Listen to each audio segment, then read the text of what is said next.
नमस्कार मित्रांनो, स्वागत आहे तुमचं यांचे मॅथ क्लास या आपल्या यूट्यूब चॅनलमध्ये। मित्रांनो, आपण महा टीईटी परीक्षेसाठी अतिशय इम्पॉर्टंट अतिशय महत्त्वपूर्ण अशी प्रश्नपत्रिका या ठिकाणी पाहत असतो। आजचा आपला विषय आहे मराठी। ठीक आहे, मग या ठिकाणी आपण काय करत असतो तर टीईटी परीक्षेमध्ये आतापर्यंत विचारलेले प्रश्नपत्रिकेमधील सगळे प्रश्न आपण या ठिकाणी काय करतो स्पष्टीकरणासह पाहत आहोत। ठीक आहे, मग या ठिकाणी बघा, पहिला प्रश्न आहे भगिनी मंडळ हा शब्द खालीलपैकी कोणत्या शब्द प्रकारातील आहे। आता कोणता शब्द दिला आपल्याला, भगिनी मंडळ हा शब्द दिला आहे आणि विचारलंय की हा शब्द कोणत्या शब्द प्रकारामधील आहे। ठीक आहे, म्हणजे आज जे आपण सुरुवातीचे 4-5 प्रश्न घेतले आहेत हे काय घेतलेत, शब्दसिद्धी या प्रकरणावरती घेतले आहेत। ठीक आहे, कारण हे खूप महत्त्वाचं प्रकरण आहे, याच्यावरती तुम्हाला परीक्षेमध्ये वारंवार प्रश्न विचारले जातात। ठीक आहे, मग या ठिकाणी बघा, भगिनी मंडळ हा कोणत्या शब्द प्रकारातील आहे तर हा तत्सम शब्द प्रकारातील शब्द आहे। ठीक आहे, मग आता या ठिकाणी तुम्हाला सांगतो मी, आता भगिनी मंडळ हा काय आहे, एक सामासिक शब्द आहे। बघा, आता इथं तुम्हाला पाठ करीत बसायचं नाही, संकल्पना समजून घ्या। पाठांतर आपण जास्त करू शकत नाही, संकल्पना जर समजून घेतलं तर हे काही उदाहरण देऊ द्या, तुमच्या कायमस्वरूपी काय होईल हा प्रश्न तुमच्या लक्षात राहील। ठीक आहे, मग या ठिकाणी बघा, भगिनी मंडळ हा काय आहे, एक सामासिक शब्द आहे। बघा, दोन शब्द एकत्र येऊन शब्द तयार झाले की नाही, भगिनी मंडळ। मग बघा, सामासिक शब्दामधील पहिल्या शब्दाचे शेवटचे अक्षर दीर्घ असेल तर तो शब्द काय असतो, तत्सम शब्द असतो। फक्त एवढं डोक्यात ठेवायचं की सामासिक शब्दामधील जो पहिला शब्द आहे तो जर त्याचं जर शेवटचा अक्षर दीर्घ असेल तर काय समजून जायचं, तो कोणता शब्द आहे तर तो तत्सम शब्द आहे। मग याच्यामध्ये बघा, भगिनी आणि मंडळ असे दोन शब्द आहेत की नाही, पहिला शब्द काय याच्यामध्ये भगिनी, मग पहिल्या शब्दामधलं शेवटचा अक्षर काय बघा नी, कसं आहे हे दीर्घ आहे की नाही, मग हा कोणता शब्द आहे, तत्सम शब्द आहे।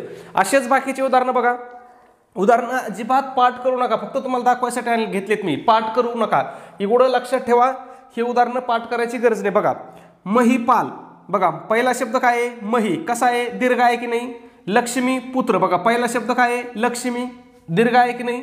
पृथ्वी तल किंवा पृथ्वी तलाव, ठीक आहे, पृथ्वी तल असू शकतं किंवा पृथ्वी तलाव पण असते। ठीक आहे, बघा पृथ्वी पहिला शब्द काय आहे पृथ्वी, दीर्घ आहे की नाही। वधू परीक्षा, पहिला शब्द काय आहे वधू, दीर्घ आहे की नाही। वधूवर, पहिला शब्द काय आहे दीर्घ। भूगोल, भू पहिला शब्द काय आहे भू, दीर्घ आहे की नाही। भूमिती, पहिला शब्द काय आहे भू।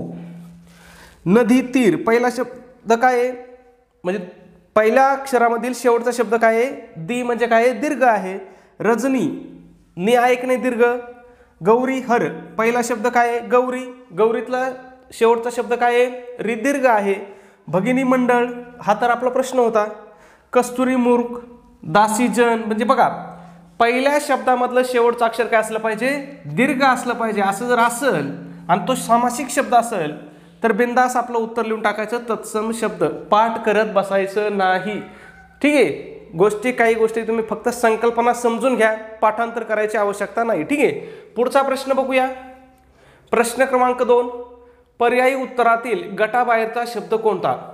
खूप कन्फ्युजन करणारा शब्द होता। ठीक आहे, भाकरी, खलबत्ता, डब्बा आणि विळी हे 4 शब्द दिलेत आणि आपल्याला विचारलंय की बाबा या शब्दापैकी गटाबाहेरचा शब्द कोणता आहे। मग या ठिकाणी गटाबाहेरचा शब्द कोणता येईल, डबा हा शब्द गटाबाहेरचा येईल। आता कसा गटाबाहेरचा येईल बघा, तर बाकीचे 3 शब्द काय आहेत आपले गुजराती आहेत, सॉरी बाकीचे 3 शब्द आपले काय आहेत कानडी शब्द आहेत आणि डबा हा काय शब्द आहे गुजराती शब्द आहे। म्हणजे 3 शब्द कानडी आहेत आणि 1 शब्द आपल्याला काय दिला त्यांनी गुजराती दिलेला आहे। मग लक्षात ठेवायचं, या गुजराती शब्दावरती आपल्याला वारंवार प्रश्न विचारले जातात। मग गुजराती शब्द कोणते आहेत बघा, घी खूप महत्वाचं आहे, खूप वेळेस परीक्षेत विचारलाय। दादर, शेठ, दलाल, डबा आणि रिकामटेकडा हे कोणते शब्द आहेत गुजराती शब्द आहेत, लक्षात ठेवायचं। त्याच्यानंतर कानडी शब्द पण लक्षात ठेवा, यांच्यावरती सुद्धा प्रश्न विचारला जातो। भाकरी, खलबत्ती, विळी हे तिन्ही कोणते शब्द आहेत, हे कानडी शब्द आहेत, म्हणजे तुम्हाला परीक्षेमध्ये वारंवार प्रश्न विचारले जातात। ठीक आहे, पुढचा प्रश्न बघूया 4 नंबर, तंबाखू हा शब्द कोणत्या भाषेतील आहे। कोणता शब्द, तंबाखू हा शब्द कोणत्या भाषेतील आहे असं आपल्याला या ठिकाणी विचारलंय। मग तंबाखू हा शब्द कोणत्या भाषेमधला आहे तर हा पोर्तुगीज भाषेमधला शब्द आहे, इम्पॉर्टंट आहे, परीक्षेत प्रश्न विचारलेला आहे। मग तुम्हाला बाकीचे सुद्धा पोर्तुगीज शब्द लक्षात ठेवायचे आहेत। या बटाट्यावरती प्रश्न आला आहे, ठीक आहे। त्याच्यानंतर फणसे हा बिजागरी याच्यावरती प्रश्न विचारलेला आहे। कोबी, हापूस आणि हा तंबाखू याच्यावरती सुद्धा प्रश्न विचारला जातो आणि पगार. ठीक आहे, हे शब्द पोर्तुगीज शब्द तुम्हाला सगळे लक्षात ठेवायचे आहेत.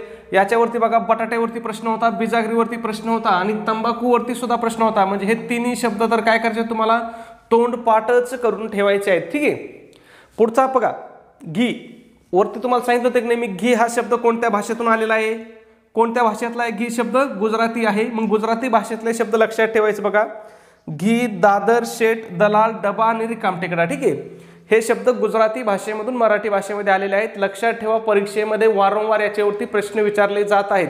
आपण जे सांगतो ना ते प्रत्येक प्रश्न प्रत्येक वाक्य काय असतं महत्त्वाचं असतं, म्हणून तर आपण या ठिकाणी घेत असतो. पुढचा प्रश्न पाहण्याअगोदर मित्रांनो एक छोटीशी पण अतिशय महत्त्वाची सूचना.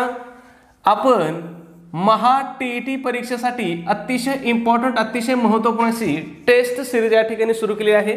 मग आपल्या टेस्ट सिरीजचं वैशिष्ट्य काय तर या ठिकाणी ही तुमच्या संपूर्ण अभ्यासक्रमावर आधारित अशी आपली महाराष्ट्रातील नंबर 1ची टेस्ट सिरीज असणार आहे.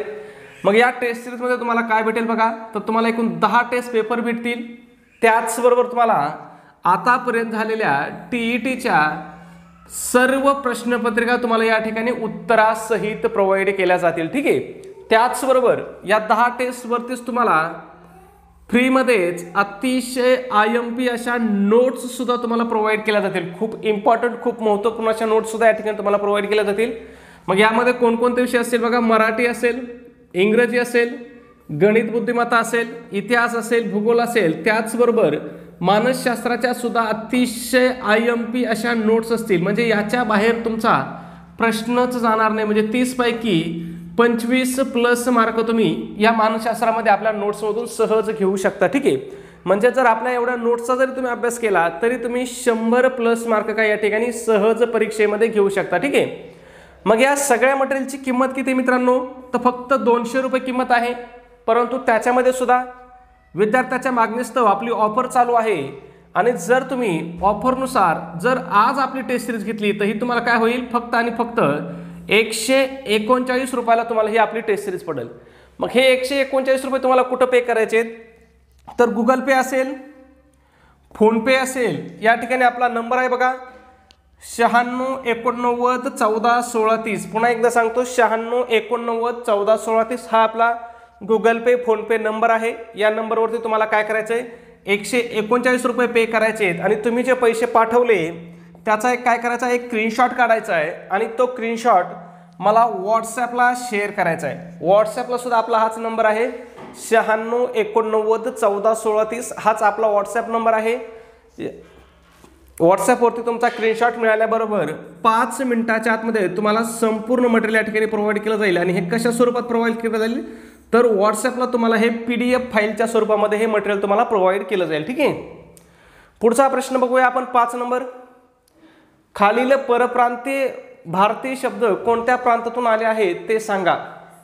बघा परप्रांतीय शब्द आहेत ते कोणत्या प्रांतातून आले आहेत हे आपल्याला विचारले. आणि शब्द काय दिलेत बघा चिल्ली पिल्ली सारमठ्ठा.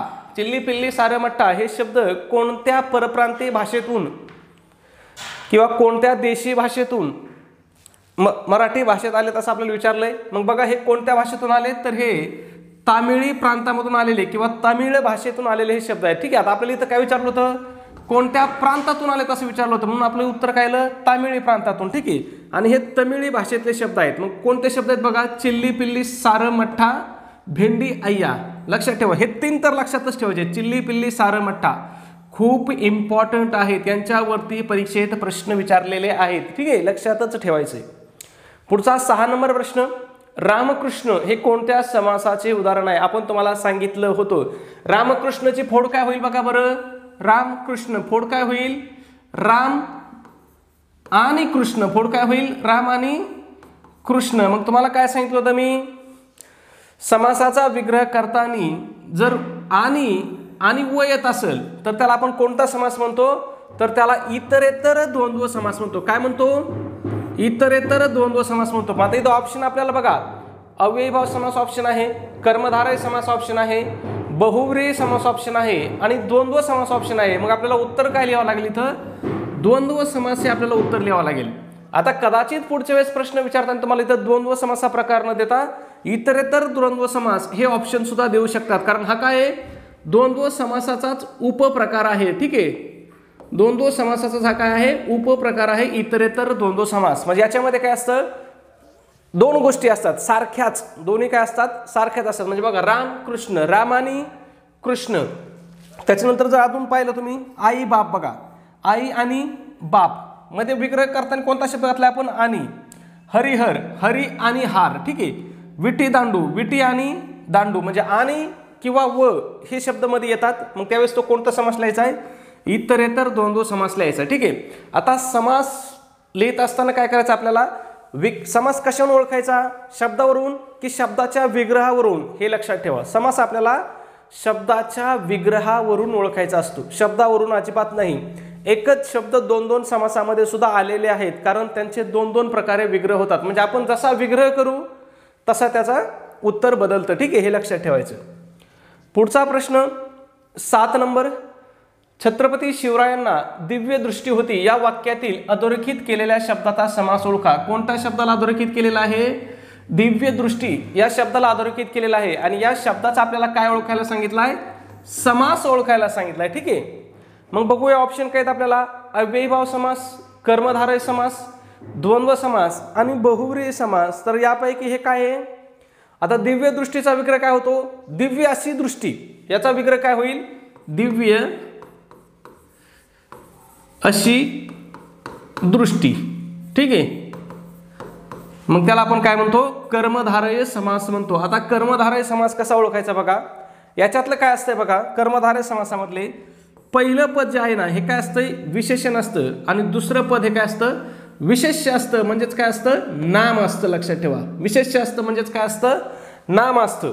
पहिलं पद विशेषण असतं आणि दुसरं पद काय असतंय, नाम असतंय. मग याच्यामध्ये बघा दिव्य दृष्टी, दिव्य काय आहे, विशेषण, दृष्टी काय आहे, नाम आहे किंवा ह्या विशेषणाचं विशेष्य आहे. ठीक आहे, मग अजून एक महत्वाचं, हा जो समास आहे ना, याचा विग्रह करताना अजून मध्ये बघा आपण काय करतो, या समासाचा विग्रह करताना, ठीक आहे, समासाचा विग्रह करताना आपण मध्ये काय करतो बघा, संबंध दर्शवण्यासाठी सारखा, असा किंवा रूपी यासारख्या शब्दांचा वापर केला जातो.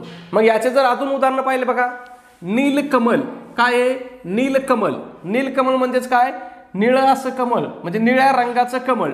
बघा आता यातलं नील काय आहे, विशेषण आहे, कमल काय आहे, नाम आहे. ठीक आहे, मग हा लक्षात ठेवायचं. त्याच्यानंतर पितांबर, पीत असे अंबर, महादेव, महान असा देव, घनश्याम, घनासारखा श्याम, कमलनयन, कमलासारखे नयन. बघा इथं बघा सारखा, सारखा, असा, असे, असे आलेत काही शब्द. बघा सारखा, असा, रूपी यासारखे जे शब्द आले तर काय लक्षात ठेवायचं, कोणता समास होतो या ठिकाणी, हा कर्मधारय समास होतो. ठीक आहे, पुढचा प्रश्न 8 नंबर, महाराष्ट्र वाल्मिकी कोणाला म्हणतात. म्हणजे आता इथं काय विचारलं आपल्याला, महाराष्ट्राचे वाल्मिकी कोणाला म्हणतात. मग महाराष्ट्राचे वाल्मिकी कोणाला म्हणतात, तर ग. दि. माडगुळकरांना महाराष्ट्राचं वाल्मिकी असं म्हटलं जातं. पुढचा प्रश्न आहे आपला 9 नंबर. प्रश्न पाहण्या अगोदर मित्रांनो, जर तुम्ही आतापर्यंत आपला व्हिडिओला लाईक केला नसेल तर लगेच लाईक करत जा. ठीक आहे, कारण आपण खूप मेहनत करून तुमच्यासाठी व्हिडिओ बनवत असतो. त्याचबरोबर सबस्क्राईब केला असेल तर लगेच सबस्क्राईब करून घ्या, कारण लाईक आणि सबस्क्राईब या दोन्ही गोष्टी काय आहेत, अगदी मोफत आहेत. याच्यासाठी कुठलाही रुपया तुम्हाला द्यायची गरज नाही. ठीक आहे, पुढचा प्रश्न आहे आपला 9 नंबर, भुलाई या कविता संग्रहाच्या कवयित्री कोण आहेत. मग भुलाई हा जो कविता संग्रह आहे याच्या कवयित्री कोण आहेत, तर त्या आहेत प्रतिमा इंगोळे. ठीक आहे, किंवा प्रतिमा इंगोळे. ठीक आहे, मग प्रतिमा इंगोळे यांचे बाकीचे पण कविता संग्रह लक्षात ठेवा. भुलाई, सुगर्णाचा खोपा, गडी, वडाचे झाड. ठीक आहे, त्याच्यानंतर हिरा बनसोड, इथं ऑप्शन आहे आपल्याला बघा, हिरा बनसोड आहे. ठीक आहे, लक्षात ठेवायचं.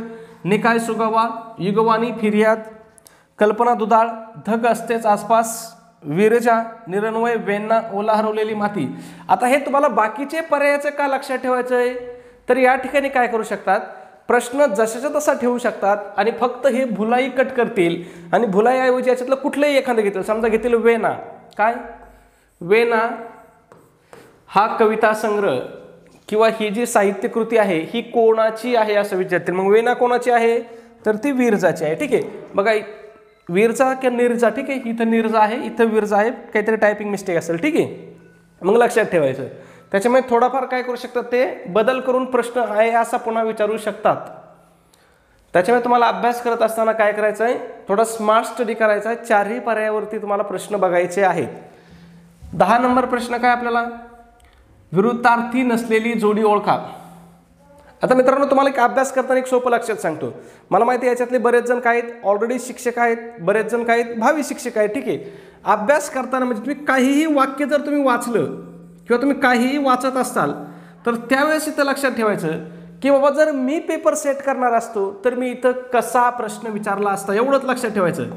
मी इथं कसा प्रश्न विचारला असता एवढं लक्षात ठेवायचं आणि या दृष्टीने अभ्यास करायचा. म्हणजे एखादं तुम्ही पान वाचलं ना, एक जर पान वाचलं तुम्ही तर ह्या पानावर किती प्रश्न तयार होऊ शकतात हे लक्षात ठेवायचं. मग एखाद्या पानावरती 10 प्रश्न तयार होऊ शकतात, एखाद्या पानावरती काहीच नसतं तिथं एखादा प्रश्न तयार होऊ शकतो. मग आपल्याला सगळं पान लक्षात ठेवायचं का नाही, जिथं प्रश्न तयार होईल तेवढंच लक्षात ठेवायचं. म्हणजे काही पान काय असतंय, महत्त्वाचं मटेरियल असतंय, तिथं प्रत्येक ओळीत प्रश्न तयार होऊ शकतो. काही ठिकाणी काय असतं, नुसता फापट पसारा असतो, काहीच नसतं, तिथं प्रश्नच तयार होणार नसतो. मग ते लक्षात ठेवत बसायची गरज आहे का नाही. म्हणून काय, अभ्यास करताना पहिला असा प्रश्न विचारायचा की बाबा इथं प्रश्न कसा येईल, प्रश्न इथं कसा येऊ शकतो किंवा काय प्रश्न येईल, ठीक आहे. पुढचा प्रश्न, सॉरी हाच प्रश्न आपला बघायचा राहिला मला वाटतंय. विरुद्धार्थी नसलेली जोडी ओळखा. निकोप रोगी, निकट लांब, निकट तातडी, निकामी उपयोगी. मग यापैकी बघा, विरुद्धार्थी नसलेली ओळखायला सांगितली आहे आपल्याला. मग काय होईल, निकट तातडी ही विरुद्धार्थी शब्दाची जोडी नाही. निकट आणि तातडी हे कोणते शब्द आहेत, हे समानार्थी शब्द आहेत, ठीक आहे. मग निकोपचा विरुद्धार्थी शब्द रोगी आहे, लक्षात ठेवा. निकट म्हणजे जवळ, त्याचा विरुद्धार्थी शब्द लांब. रिकामा, त्याचा विरुद्धार्थी शब्द काय आहे, उपयोगी आहे. पुढचा प्रश्न आपला 11 नंबर.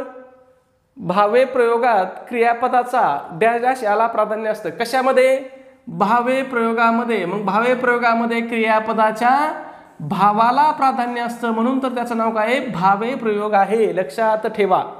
आता या ठिकाणी अजून एक प्रश्न विचारला जातो, कर्तरी प्रयोगामध्ये कशाला प्राधान्य असतं. कर्तरी प्रयोगामध्ये कशाला प्राधान्य असतं, कर्त्याला प्राधान्य असतं. त्याच्यानंतर कर्मणी प्रयोगामध्ये कशाला प्राधान्य असतं. मग कर्मणी प्रयोगामध्ये कशाला प्राधान्य असतं, कर्माला प्राधान्य असतं.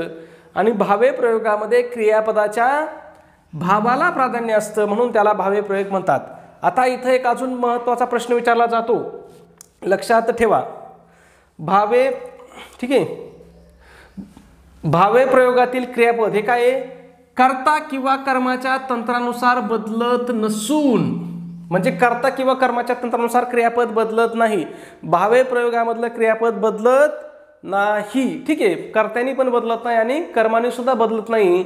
आणि ते नेहमी कसं असतं क्रियापद, याच्यावरती प्रश्न विचारलेला आहे की भावी प्रयोगामधील क्रियापद नेहमी कसे असते, किंवा भावे प्रयोगातील क्रियापद नेहमी डॅश डॅश डॅश डॅश असते. मग ते कसं असते, नेहमी तृतीय पुरुषी नपुसक लिंगी एकवचनी असतं. इम्पॉर्टंट आहे, परीक्षेत प्रश्न विचारलेला आहे, ठीक आहे, लक्षात ठेवायचं.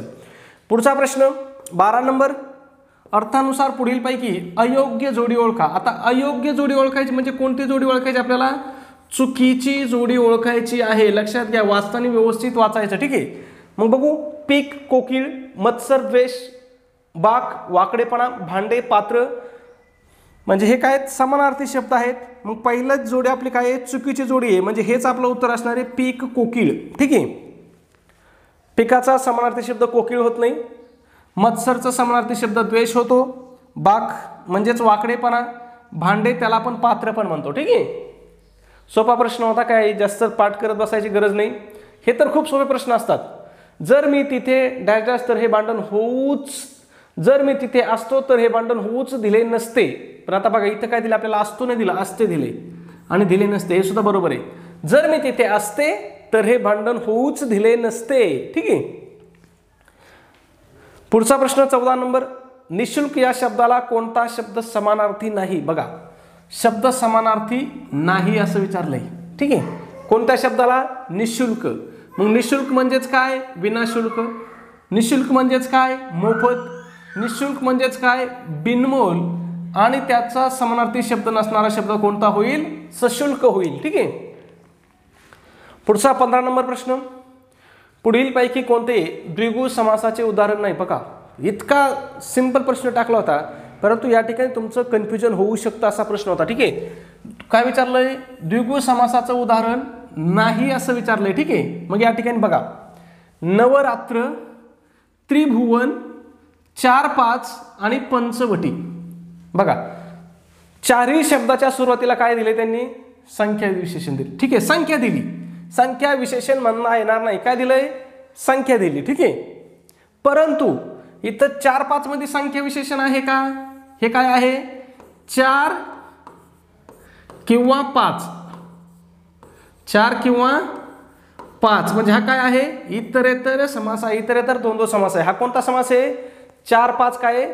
4 किंवा 5. याचा विग्रह कसा होतो? 4 किंवा 5. आणि आपला द्विगु समास काय सांगतो? पहिलं पद काय पाहिजे? संख्या विशेषण पाहिजे. ठीक आहे, पण त्याच्या पुढे काय झालं पाहिजे? त्या सामासिक शब्दावरून एका समुदायाचा बोध झाला पाहिजे. 4-5 वरून समुदायाचा बोध होतोय का? नाही. 4-5 वरून कशाचा बोध होतोय? 4 किंवा 5 एका समुदायाचा बोध होतोय का? नाही होत. म्हणून आपला 4-5 या ठिकाणी द्विगु समास नाही. मग द्विगु समास ओळखायचं सगळ्यात सोपं, पहिलं पद किंवा पहिला शब्द काय पाहिजे? संख्या विशेषण पाहिजे आणि त्याच्यावरून काय झालं पाहिजे? समुदायाचा बोध झाला पाहिजे. ठीक आहे, दोन्ही गोष्टी तुम्हाला लक्षात ठेवायच्या आहेत. सोपा समास आहे, सगळ्यात सोपा. पुढचा 16 नंबर, कंसातील शब्दाचे योग्य रूप वापरा. मी डॅश डॅश भाषा अभ्यास चांगला सुरू आहे. आता इथं जे आपल्याला शब्द दिलेत, एक मी आणि दुसरा दिलाय भाषा, आणि या शब्दाचं ह्या वाक्याच्या अर्थानुसार आपल्याला काय करायचं आहे? योग्य रूप वापरायचे.